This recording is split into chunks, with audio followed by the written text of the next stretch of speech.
ఓ నీలకంఠ, మా అందరి కోసం కలియుగాన్ని తరింపచేయడానికి వైద్యనాథుడిగా వెలిసిన రావణాసుడు తన తపస్సుతో మిమ్మల్ని మెప్పించి మీకై తన తలలను సమర్పించి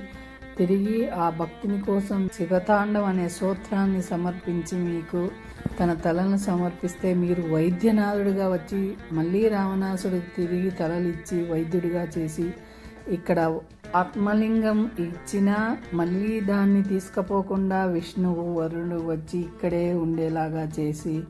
మా అందరికీ ఈ కలియుగంలో మీ ఆత్మదర్శనం, మీ ఆత్మలింగ దర్శనం వైద్యనాథుడిగా మేమెంతో ఈ కలియుగంలో మేమెన్నో జన్మ పుణ్యఫలం వల్ల మీ దర్శనం కనీసం ఈ విధంగా చూసి తరిమిస్తున్నాం స్వామి. కుటుంబ వ్యవస్థ గడ్డారం ద్వారా నిరూపించి మా అందరినీ సర్వదా సర్వత్రా సర్వవేళలా రక్షిస్తావని స్వామి కోరుకుంటున్నాను.